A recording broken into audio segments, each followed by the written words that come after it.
as we start to glaze a little bit more of the Eastern Europeans. It has been a pretty decent day for some of these close qualifiers, but Matt, you know, Aurora is definitely a team that a lot of people are going to look at, but we've got two very interesting ones for us today to try and jump into. And you know, I think it's always special when we get to look at these close qualifiers because we do get to have some fresh names, right? Yeah, absolutely. You know, and fresh names, but also fresh-ish teams. You know, you look at OneMove, for example, 4 out of their 5 players only joined this team within the last 3 weeks, and 2 of them only joined within the last 5 days, right? So it's like, how well are they going to be able to gel together? And, you know, you've got Nemiga, for example. You've got, from OneMove, Vaja used to be on Nemiga, so maybe there's some beef there as well, you know, a little bit of extra spice or motivation just to be able to really put a strong foot forward. Yeah, exactly. And we always enjoy seeing a lot of these teams, especially when they're starting to fight in the mud pits that are like these closed qualifiers. When you have those previous experiences, a lot of these different players coming together and seeing how they do fight. I do want to say before we move forward, OneMove, it feels like a removalist company. Every time that I look at the team, no disparaging towards the esports org. I think the logo is quite nice, but anytime I hear anybody say anything about OneMove, it just makes me feel like that it's a removalist company. But they're looking to see if they can remove more trips, just the one. Yeah, yeah, exactly. It's probably just because I've been doing a lot of moving as of late, so that's why I like moving's on my brain. But you know, I digress. There's Dota to talk about. Bashka, he is breathing in the whole atmosphere coming through right now with that nasal strip. He is going to be oxygenated like hell. Holy. But look at Young G, max relaxing right now. True. Completely Posture full check lounge. is needed. For sure. Probably already locked in the hero that he wants to play. He's just like, yep, just pick me this will be fine.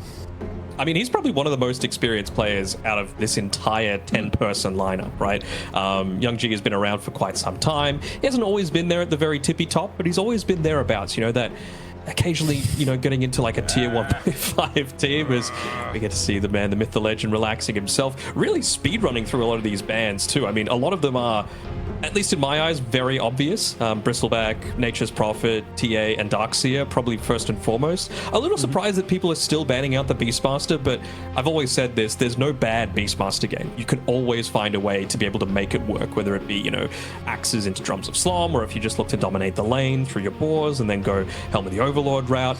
And any kind of BKB piercing stun is always going to be very good, but the innate being changed so that you're not able to tank the towers quite as easily with the block did hurt him a little bit, but clearly not enough to, you know, not warrant a ban. But AA, Centaur, these are pretty standard ones coming through. I'm trying to think of some other stuff. Shadow Shaman probably is one of the ones coming through. Ooh, Oracle, okay, so that's a way to be able to counter out the AA, right? As long as you're able to wait out the Ice Blast for, I think it's 3 seconds, and then you use your False Promise, you're pretty good after that point, because you're still going to get all of the healing that comes at the very end of it. Yeah, it feels like it's kind of been tech for a long time right now to be able to deal with the Ancient Apparition. There's not really too many, I feel like not too many heroes that counter Ancient Apparition in the support role, and I feel like if you have these support heroes that can kind of counter a very strong support in their own right in the AA, it just kind of puts you in really good stead. Dark Willow has been a hero that we've been seeing a little bit so far all throughout these qualifiers. It has really been, I feel like, an Eastern European special for a long time, and just being able to combine it with, you know, heroes like the Axe as well as the AA just means that you've got so much of this area denial that the Stampede feels, I don't want to say next to useless, but it feels rendered inert a lot of the time, and that's where the AAs really be able to kind of get that combo going and try and nullify some of these heroes that are going forward. Yeah, I wonder if it's one of the things that for Nemiga, Young G, he plays a lot of heroes. He hasn't been playing a ton of the puck lately, so I wonder if that's going to be something that they're also considering, just to be able to, you know, take that away from OneMove, because I feel like puck is pretty good, like another one of those answers to the Centaur as well for that Stampede potential. Plus, anything that's able to just get onto the backlines and deal with Oracle is always going to be a good thing. He's, as we've seen from the player cams, he's gone by Grip, but I would say Gilgear, who I know him by, Dark Willow is probably his signature hero, so there's that added aspect to it as well. You know, when you're in these close qualifiers, which, like you said, is really a bloodbath, there's only one spot for all of these teams, you want to go for comfort. And I was actually talking to you about this combination as well. The Tiny and the Wind Range are probably not going to be laning together because you do have the Oracle there, but Abatos combo into the power shot with the kill shot, I think it's called, Facet, is just so devastating. And you talk about ways to be able to deal with AA. You don't really have any saving potential for yourself. So if you get caught, you're just dead. I feel like there could be frequent instances where this AA just doesn't have a good time in this game if the positioning isn't perfect coming through from one move.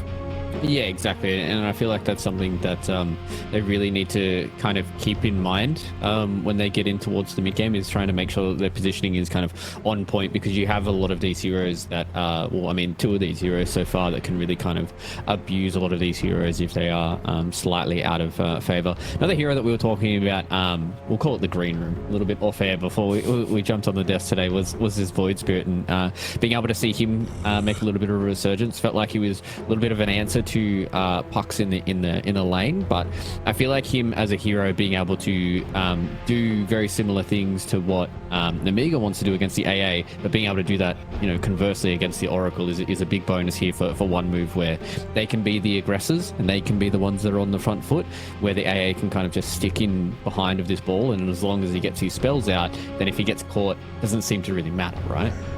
Yeah, exactly. And I personally, at this point in time, I prefer the Nemiga draft, though, just because you can run this Tiny mid against the Void Spirit, and Void Spirit doesn't exactly have the most armor. So for someone like Tiny, who's going to be hitting you not exactly super frequently, but when he does, it's going to hit like a truck, you know, and I feel like that's going to be pretty impactful. Also, the potential to just flex it to a position 1 as well is a really useful tool for them to be able to have for their draft, especially considering they do have the last pick overall of the entire draft too. So I feel like even though they've got a ton of reserve time left on one move, Nemiga probably doing a pretty decent job at this point. It feels like both teams kind of have an idea about how they want to go in both these drafts, whereas it feels like, you know, specifically the side of Nemiga, they are ever so slightly ahead.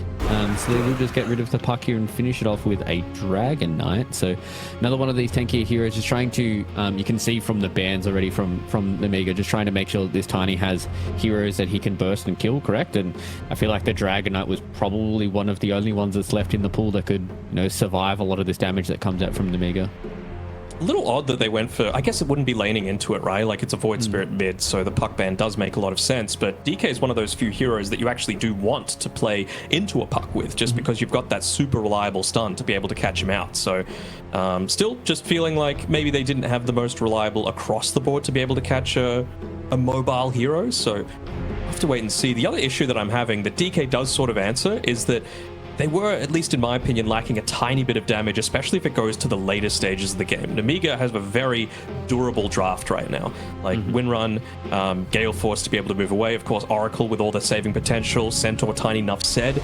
So even just like a Monkey King who we still don't know 100% where it's going to go. Like, it could be just played as a position 1 here, but looks like it's going to be Bashka playing the pos 1, Youngji playing mid against the Void Spirit. And you talk about that low armor that we were mentioning previously.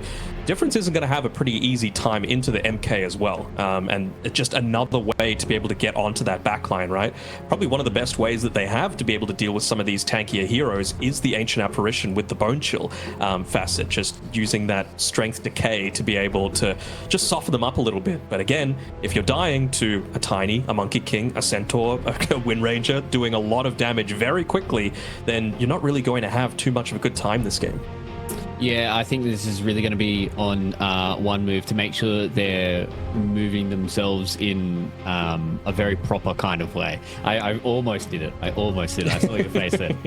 They just need to make sure that they're protecting this Ancient Apparition and kind of at all costs, or at least bare minimum trying to get the spells off in an advantageous position, right? Because we already touched on the fact that we saw the AA in the first bit of the draft, and then with the Axe and the Dark Willow as the 1-2 combination, they're obviously trying to set up for this Ice Blast and try and catch a lot of these cores out. But you know, if conversely they're the ones that are getting gone on it, it feels like it's a very hard draft for them to try and counter initiate. Quite a lot of the time they do have the Axe in the wings to try and get that counter initiation, but Matt, for me, I think looking across in the Nemiga draft, it really does feel like that they're the ones that can set the tempo and try and get this game on their terms, right?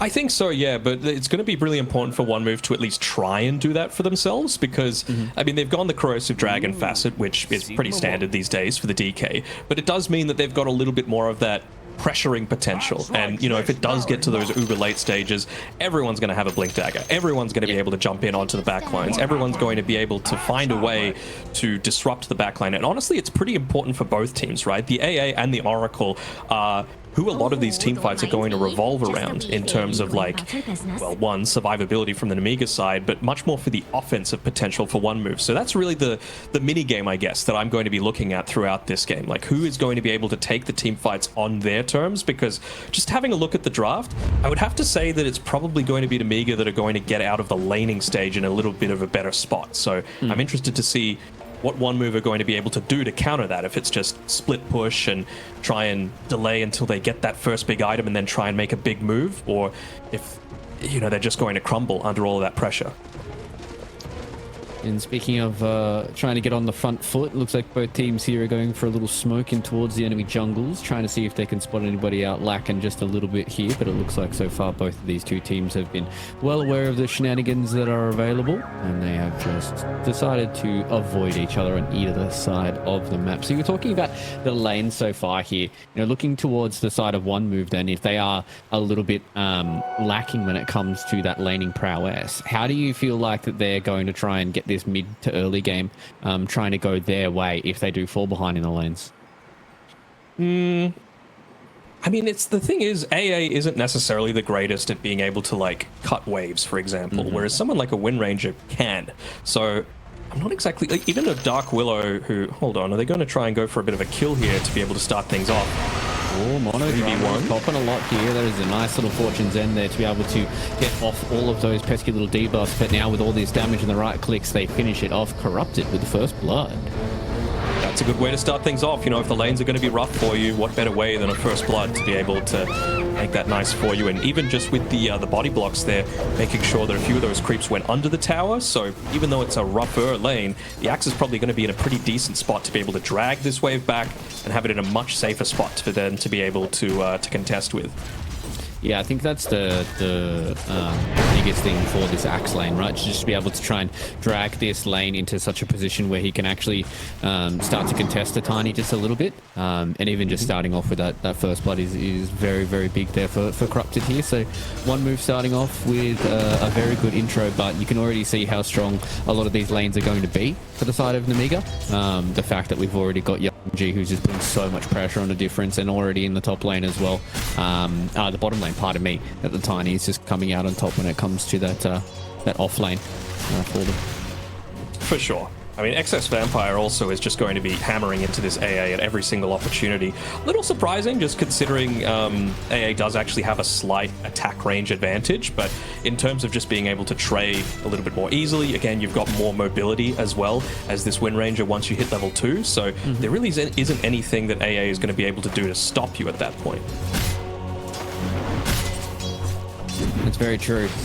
So we'll see how these lanes do fare for the side of one move, about whether or not they're going to try and make a few of these rotations, try and put a little bit of extra pressure on potentially the Windrunner or the Centaur, or whether or not it is just going to be Nemiga who's going to cruise out to an early lead here. So because I've taken such a long, I would say, hiatus from the game, I feel like I'm a bit of a blank canvas tonight.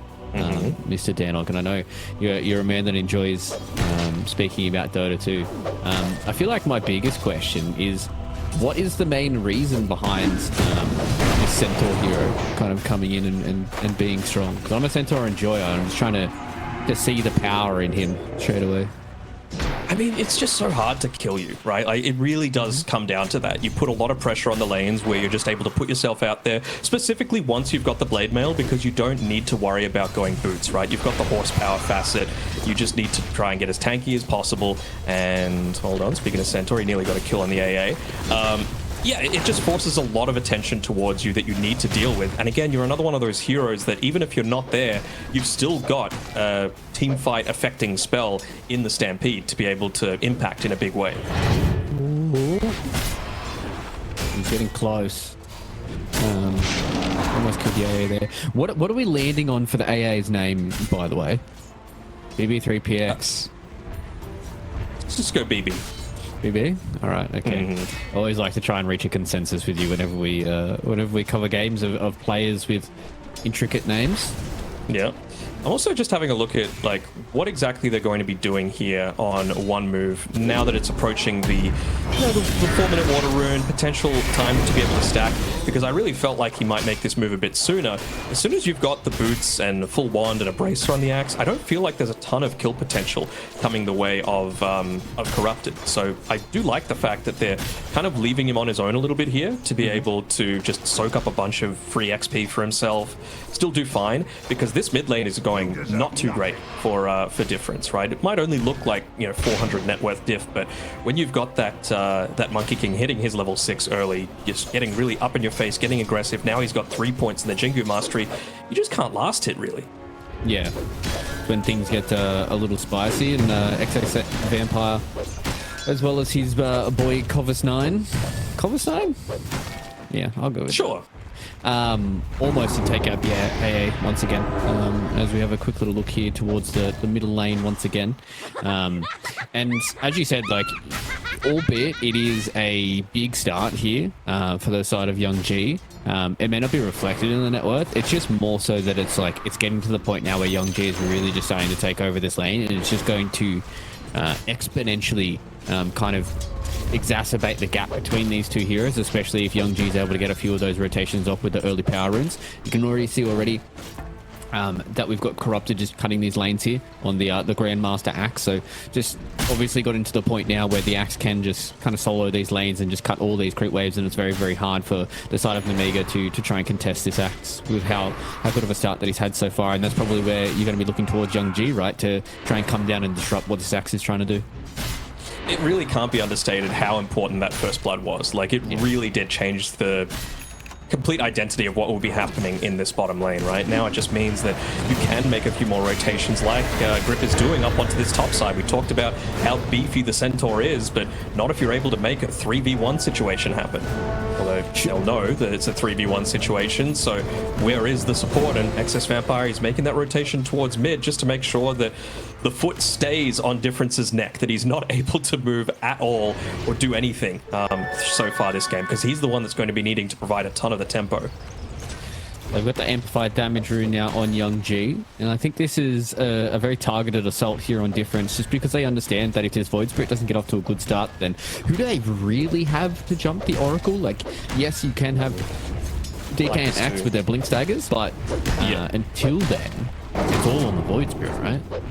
Really like the fact as well. Yeah, it is completely on Void Spirit, and if you're going to go Blade Mail first on the Axe, it's going to be a little while until you get into that, right? So if you're able to, for lack of a better term, neuter the the Void Spirit's gameplay a little bit, then there really isn't too much that he can that they're going to have from an offensive standpoint at that stage. They got a decent amount of damage into that tower as well, obviously just off the amp damage, but also soaking a few of those tower hits, making sure that the siege creep stayed alive. So very nice there, as might be getting baited in here a little bit, but who's actually the one getting baited?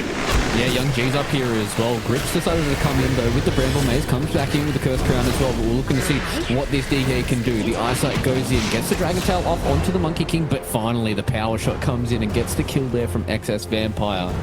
And it is all so nice for you to walk up towards those Wisdom Fountains, but sometimes you overextend just a little bit too far. Yeah, and I mean, this is without the Monkey King just being able to jump through the trees, right? He hasn't gone that fast, and he went changing of the guard just to be able to have a little bit of mobility in these team fights once he pops the Wukong's command to be able to get out of a sticky situation. But with how... Hold on. Yeah, he should be getting it. Kind of walked up the river and found 3 people from one move, and unfortunately that will be the difference in that middle lane. Very good. But the thing that I was saying was, because of how well Young G was able to dominate that lane, it was a very tactical move, right? You bring 3 heroes mid around the 6-minute mark, so you get the amp damage rune, and then after that, the lane is pushed in because of how well you've crushed it. You need to deal with the creeps hitting the tower, which means that you can't contest when he goes to help with the wisdom rune fight, you know? So it really meant that they didn't get any tower damage going back the other way. Yeah, you got a little bit of free net worth, but all the while your DK was dying. Which, for a game like this, feels like the more that the other two cores fall behind, the more pressure that falls onto Corrupted's head. Because having such a good start on the Axe, yes, can feel all well and good, but if you don't have another core to kind of back you up in a lot of these scenarios, it really does feel like that you get that extra pressure that gets put on you to try and get this Blink Dagger at a nice and quick time. As we already said, he's going for the Blade Mail first, so it's going to be delayed just a little bit longer. But then it also just kind of gets exacerbated by the fact that, you know, everyone's waiting for you to get this Blink Dagger because you're the core that's having such a good game. And then if these first couple of Blink Dagger, you know, ganks don't go your way, then things really start to snowball and fall behind. The rest of your cores are still starting to fall behind. You're not the one that's taking over the game. And it really does feel like it's quite a lot of pressure that's going to be put on Corrupted on the Axe here if those two cores don't follow up. Whereas the side of Nemiga, like, we've just been able to have Bashka, who's just been kind of AFK farming, obviously isn't kind of crushing it right now, but he's just being able to sit back and farm on the Tiny while you've got young Jesus rotating around the map and doing what he needs to. Absolutely. Hold on. Talk about these rotations. Here we go. Yeah, Corrupted is in the middle of the ring, and that is going to be the first death for the Axe. Who's having such a good start to this game, but unfortunately when 4 heroes from Nemiga rotate behind your tier 1, not much you can do. You talk about the importance of being able to control this Axe a little bit. That was, I think it was only about 50 gold away from his Blade Mail as well. So that's going to set him back probably about another minute or so with the death time, plus the run back, plus the time needed to farm it up. And that actually means quite a lot, right? Like, it's a very different death to be dying there as Void Spirit. Difference does have 2 astral steps here, though, so as long as he doesn't get caught out, he can still get away. So he's got 1 more left in the back pocket here. They're going to go with the Stampede. Young G is going to go in, but they're directly on top of him. He's got no Dissimulate either, and they catch him out with the Fortune's End, and Difference, unfortunately, doesn't have an extra step to get away from Young G. Definitely doesn't. And you talk about the importance of that Blade Mail. Now you've got Cobus 9 coming through, stealing a stack away. He's got the Blade Mail as well to be able to make himself. Probably won't be putting himself out there beyond the tower now that the Stampede is on cooldown, but I'm expecting that to be the way that he plays once he does have it back available for himself again, especially once he gets this cloak. He's actually going a Glimmer Cape for himself, just to be able to, I guess, have the more affordable option that forces them to use more and more resources specifically just to kill him, because I think he needs to play that, I'm going to say sacrificial role, but basically just bait. He's baiting everyone to go onto him, because if you don't, then he's going to force, like, creeps just hitting into that tower, the top tower. He's going to force... It's just going to be a really quick Blink Dagger for him after the fact, right? So how are you going to be able to address this? I think they need to get on the front foot now and try and take out this this Centaur before he gets too far. And speaking of trying to get on the front foot, it looks like Young G is going to see if he can try and take down Corrupted here, though. Nice little use of the Fortune's End as well. They catch him out with the Berserker's Call. Young G, oh so low key, gets a lot of damage going out, tries to throw out the Wukong's command, getting stunned up though. He's lucky to be able to avoid that AA Ice Blast, goes into a few more of his soldiers, and Young G survives thanks to the false promise here. XS Vampire is able to take down BB in the backline. There's a lot of people here from one move. It's a lot of damage that goes in there from the Fortune's End and the power shot. So maybe with how low these people are here on one move, they can try and make an extra movement. But it looks like here with Bashka coming forward on the Tiny, they don't want to have any of this smoke. So they will be able to get their Monkey King out alive, only losing an Oracle for it. Not too bad. Again, Centaur just wasn't there the entire time as well, and they end up taking away the power rune as well. Not as for the Monkey King, of course. Void Spirit loves to have those very frequently. And you talk about the ways that they're going to be able to deal with the Oracle in the backline as well. Straight rushing an Aghanim Scepter here on Difference. He realizes that's the most important thing for him to be able to do this game, is just take out that big source of survivability, because that team fight went on for far too long, and this was pre-level 6 for Monodrama as well. Oh, XS Vampire does get caught out here, tries to get something done with the Shackle shot, but with Young G in the area, they do back away from trying to take down that Wind Ranger. You just want to circle back to Cobus 9 here. It looks like he's going directly for the pipe, considering how good of a game that he has had here. So it seemed like the Glimmer Cape was a little bit more of an active option, whereas now he's decided, you know, my team doesn't really need me, so I can kind of sit back and farm for a little bit more. And if he pops out with a Blade Mail plus a pipe, how are you supposed to kill these heroes, especially with a lot of the damage being magic damage? And speaking of magic damage, it's going towards Young G right now. They're going to come forward with the Stampede. XS Vampire goes in here onto Grip. Fortunately for Grip, is going to get kill shotted. Will not have the life to stay around. Also, BB goes down on the sidelines as well, so both the supports losing their lives for one move. Yeah, I'm a little surprised that Centaur actually showed up for that one. What does he actually have coming out to him? Has he gone and bought a Blink Dagger or something beforehand? Or Heart of Terras? The Ring of Terras, yeah. Okay. Makes a lot of sense. I mean, he just wants to make sure that he's as survivable as possible in is lane. He's even got a freaking chip vest as well for himself, so you've already got Retaliate. Now you've got that as well. Wonder when Bashka is going to put a single point into the toss, because I feel like that's the only thing that's really been holding him back from being able to contribute perhaps a little bit more in a few of these team fights. You know, around that Roche pit, maybe a toss would have been the difference with the 4-point avalanche that he had at the time to be able to maybe turn that one around, but we will have to wait and see. Essentially now at level 11. Monkey. Yeah. As you said. I mean, where to now? Like, it really just does become a bit more of the waiting game. You've got the Blink Dagger purchased up now by Corrupted, so I wonder if they're looking to go for a play, or if it's just going to be a little bit more passive, waiting around for this this Aghanim Scepter for difference on his Void Spirit. I'd have to imagine that they got to try and make something happen now, because, I mean, what's the point of getting a Blink Dagger if you're just going to sit back and farm? You know, you got to make the most out of it right now when you can. Especially when you're 2,000 gold away from the Aghanim Scepter, right? Like, maybe if he was a couple hundred gold, you could justify it, but double Blink Daggers now for the side of one move. This is definitely go time for them. They're going to smoke up with the Axe and the AA, but it looks like they're putting a lot of emphasis towards the top side of the map here for Nemiga. They want to see if they can put pressure on this T1 tower. They want to see if they can force out the Dragon Knight and see if Eyesight wants to have a fight. So they are going to start to connect here with Corrupted and BB. So looks like we're going to have fights on the menu, ladies and gentlemen.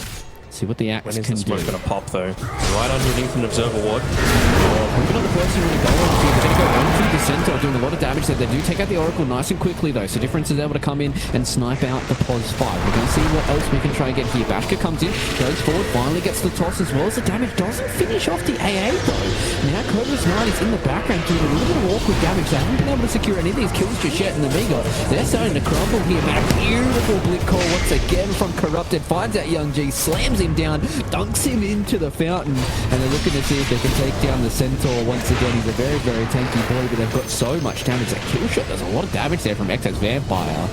So they will at least stop to TP, but that is a lot of lives to lose there for Nemiga.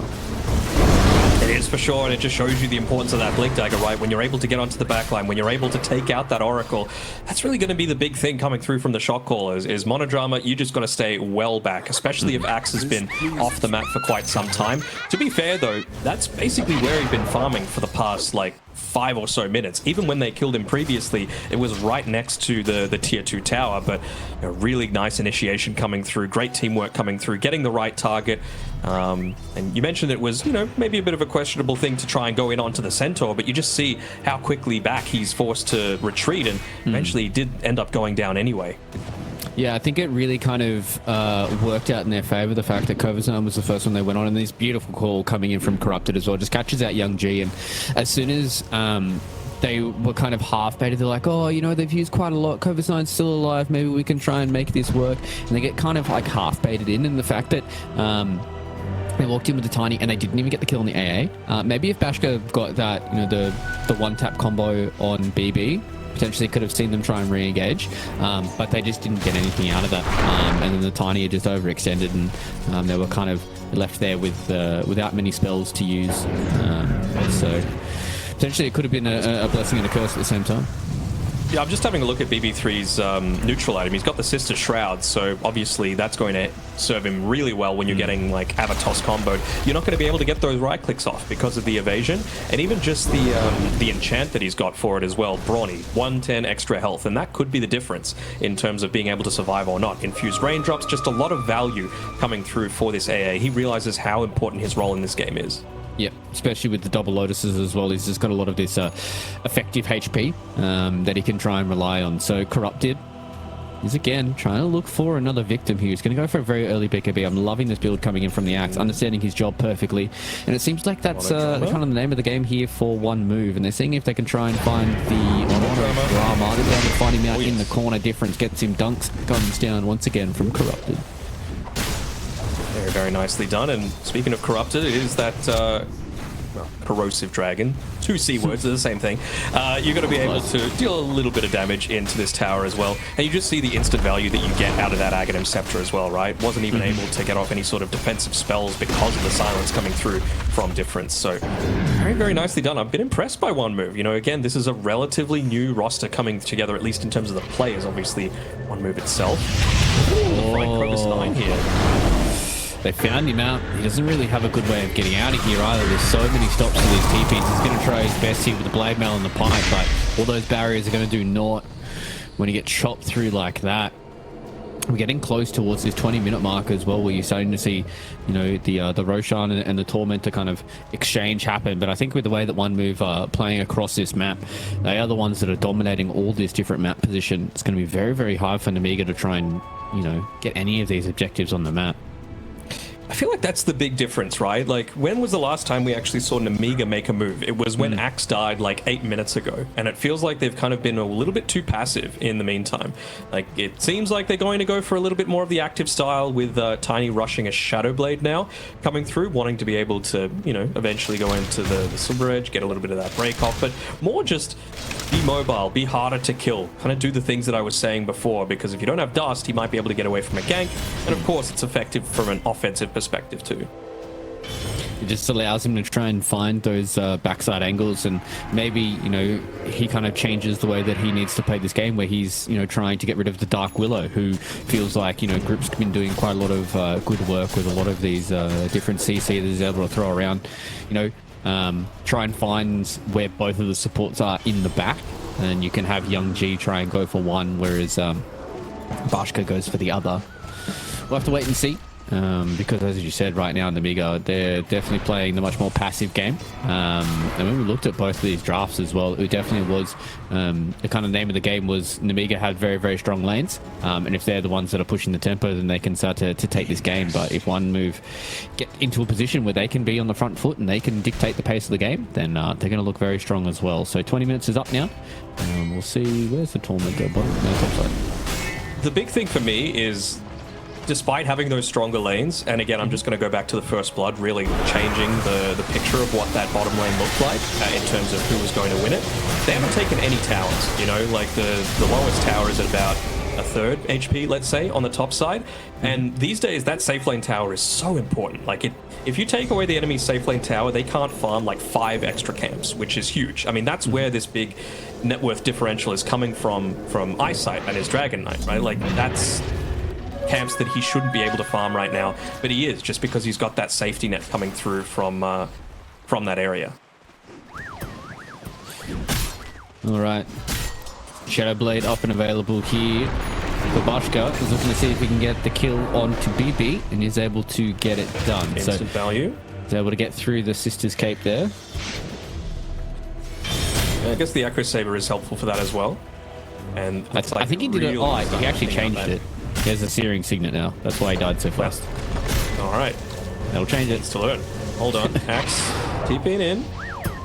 See who bait someone in to go in. I mean, anytime you see 3 cores in the lane and he's just walking straight back in. Okay, all right, Cobus 9. They do get a Wukong's command here. Doesn't really catch with too many people inside of it. Beautiful sides into the fear as well from Group. And again, you can just see this re-engage and disengage coming in from One Move. They're starting to get baited around here, though. They haven't been able to convert this into anything just yet. Now, Monodrama is one that walks in. They do catch out Bashka, though. He's the one that gets caught. That's a beautiful use there on the Corrupted. He just goes up in the air. No engage for you, son. Still has that BKB. Looking to see if they can get rid of Excess Vampire here. Bashka goes on to the Dragon Knight. I don't know if he's really the person you want to try and go in there. Eventually do clean up Group, though. So both teams lose their 4s, Matt, and looks like they're both trying to go back in. Corrupted doesn't have all too much mana, so he doesn't really want to fight all too much. So when the dust settles, a 1-for-1. No BKB used. Is a positive. No BKBs used just yet. Yeah, that's the big thing that I was looking at as well. You know, I was actually going to mention that Yule Scepter, and it being a great item, right? Because one, Dark Willow already had an ATOS at that point, so it allows you to save yourself a little bit. But particularly, you know, Axe Blink in call. The way to counter that is the Yule Scepter, but he had a BKB at the time, Corrupted. It's just he was caught off guard by that amazingly quick reaction coming through from Excess Vampire. Yeah, that was a very, very quick Yules. Came in there to stop Corrupted, but as you said, just slightly caught off guard, and I imagine next time when we see an engage like that, it's going to be a pre-BKB coming in from Corrupted. So we'll see how these fights do pan out, but I mean, all things said and done, it felt like Nemiga really got themselves caught with their pants down. They did a really good job at kind of kiting backwards from one move, really just trying to poke and prod them and trying to see if they can get any more of those resources out of them. But I mean, at the end of the day, you can just see so much re-engage from the side of one move. Like, they have 2 blink daggers and a hypermobile mid. Like, it's very hard for Nemiga if they don't, you know, catch someone quickly and take them out and get that numbers advantage. You can see how awkward and hard these fights can be. So one move definitely still in a very, very dominant position right now. And we'll see whether or not they can convert that into anything more substantial though.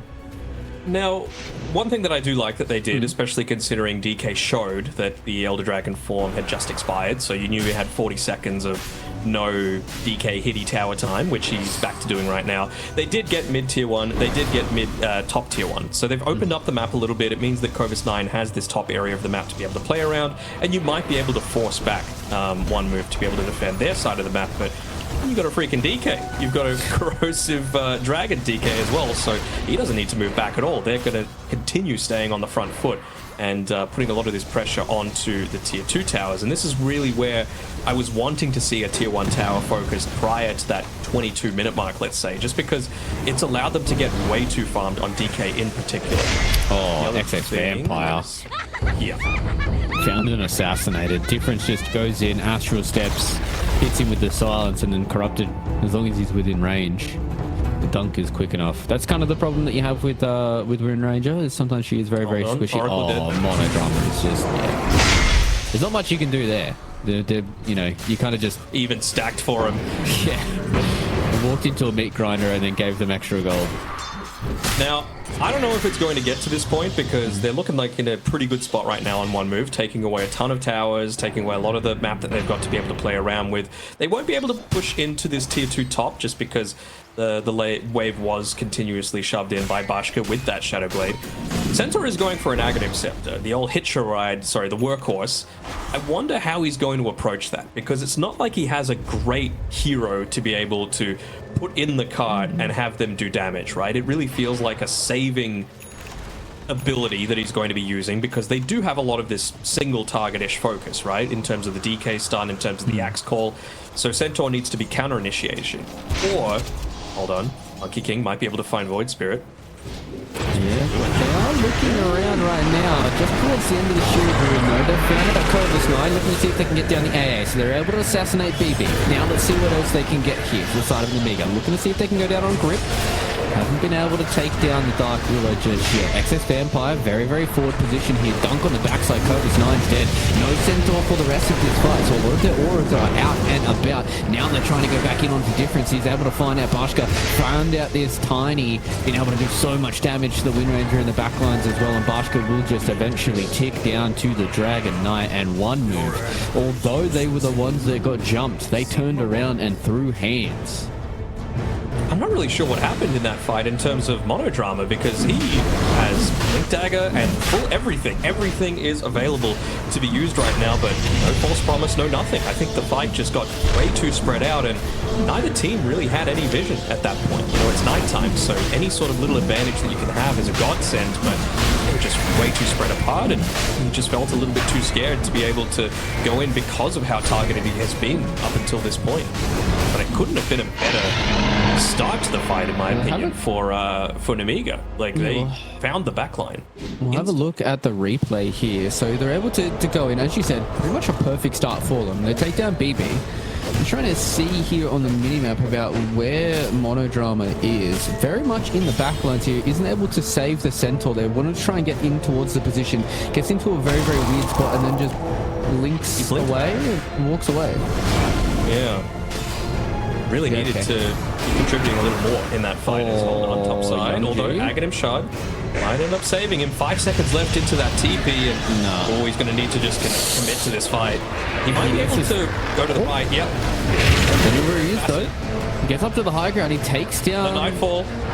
Okay, all right. So he lives. But at what cost? Because you lost Monodrama to difference in the background. He was just looking for some more. I don't know if they could kill this axe. Okay, good try. He does big BKB, but he's got so much armor now. He gets an extra dunk as well.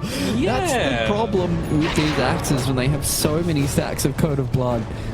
He's able to turn around. He gets all of the extra armor when it comes to the battle hunger as well. It's just, yeah, that was also ambitious. I don't know why XS Vampire loved the guy, but didn't need to be in melee range there. You know, like it was a stun into a stun, and he's just like, you know what? You can call me. You can get a little bit of that turnaround potential, because yeah, I don't think that should have happened. Maybe, you know, the gank attempt still wouldn't have worked out, but at least you wouldn't have lost someone going for a 3v1 gank. Would have been a nice pickup for them. Oh, Young G. Oh, they broke the tree. Young G, they know he still does not have the BKB. The BKB will not matter. They're just going to throw in the ult as well, and he will catch everybody with that. BB is able to snipe out the Nemiga players. Monodrama goes down. Eventually, Corrupted comes in, gets the godlike dunk as well. And I think, Matt, we've seen this tale before. It's a good start from the side of one move and a very dominant start to this best of three. It has been completely, and I mean, I really thought that perhaps at least Windranger would have been able to do a little more to be able to keep these lanes pressured out, stop this aggression from coming forward, because I still feel like if it gets to the super later stages of the game, they might be able to still contest this, but in terms of the mid-game dominance, it's exactly what One Move were wanting, and it really is a reward for how instantly they were able to take advantage of their timings. You know, every single time they've found a big item, they've gotten a kill or they've gotten a big objective off the bat. Alright, that's a nice little shackle shot. In the back line goes Bashka, but you can just see how instantly One Move turn around onto this Tiny. They don't get the dunk, but Eyesight cleans it up. Goes up onto the high ground, wants to take down XX Vampire, is able to get that one as well. And they are just jumping in, getting the calls. Corrupted tries to pull them outside of the base as well. They're getting stuck out by this Dark Willow.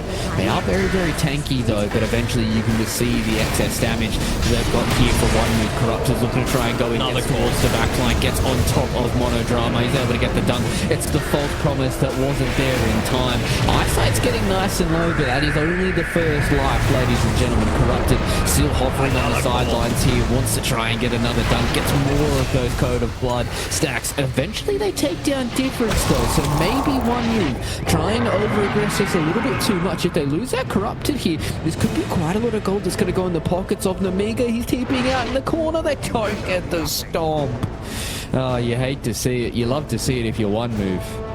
There's 3 buybacks as well, 2 on cores, Bashka and Covis 9, as well as Monodrama, and I really haven't felt the impact of this Oracle, right? Like, yes, the AA is a pseudo counter to it, but not if you're the ones that are going to be able to counter initiate. But it just feels like he's the one getting caught out pretty frequently at the start of a lot of these engagements. And even now, when they bought back and they saw them all TP away, they're taking the jungle, and I'm not sure if that's the best option. You know, you've already got a lot of lanes pushing in towards you. If I'm in their shoes, I'm trying to, you know, take a little bit of that lane pressure off and at least force them to have to take a bit of time to get the engagement in onto you. Yeah. So again, you can just see coming through. Yeah, you can just see that One Mover just dotting their I's, crossing their T's, as you said, keep pushing in these waves. There's not really that much wave pressure that's coming against them. Getting that tournament to finish now. Got the shard up on Difference as well. BB almost copped an L there, but that's perfectly okay. He used the Ghost Scepter, so he took more damage from the Tormentor, but alright. Big brain. But it's a very, very dominant mid to late game here coming in from One Move, and I think this is just kind of Corrupted paying back that start of the game, right? And it's what we talked about in the early couple of minutes. A lot of pressure is put on Corrupted, and seems like he's been able to stand tall for his team here and put a lot of that emphasis that was given to him in the early game into his own game, and then really just be able to kind of, I don't want to say carry the team, but do his job really, really well. So the one thing that I did really like is that most of the time you do this in a, like, okay, we're in a commanding position, let's just completely choke them out of the map and give them no vision. But it was a gem purchased by XS Vampire when you're 16k behind. I don't think they've got any wards off the back of it, and well, that's another dieback coming through from them. 70 seconds without the Oracle. But he just didn't walk into that bottom lane, so they ended up seeing the tiny Shadow Blade. They saw a potential smoke coming through as well. Just really haven't gotten the value out of this gem that they were needing. Yeah, it would have been really nice for them to clear a bit of this out, but now they're just standing here and watching Eyesight take a mid-tier 3. They don't even have Corrupted anywhere close to try and fight. They at least know it. Because, oh, did he walk? I don't think he walked into that ward vision. What's the secret shot? No, it was just out of it. Oh, but it's the fear of the unknown, just like, you know, the Enigma black hole. You don't always need to land it. It's going to be a big blast. They walk in, they're able to come in with that workhorse to try and at least get the Tiny out of this fight, but that just means that Corrupted gets the two-man call. Though Wukong up from Young G. And they're just going to leave it be. Eyesight goes back in. Bashka dieback as well. Unfortunately for him, he doesn't have too much life left here, especially when Difference takes him down. Corrupted goes forward here onto Young G. BKB the pod, but you can just see how much more this Axe is able to do than Young G. Beyond godlike for the Axe. And Corrupted 14, 1, and 8. G's get dropped, and that is game number 1. Going the way of one move off the back of a Grandmaster performance from Corrupted. You know, seeing this Axe pick, I really enjoyed it with the Dark Willow. I think he really kind of excels when you have a position 4 like that. And the fact that he was able to get a lot of that early emphasis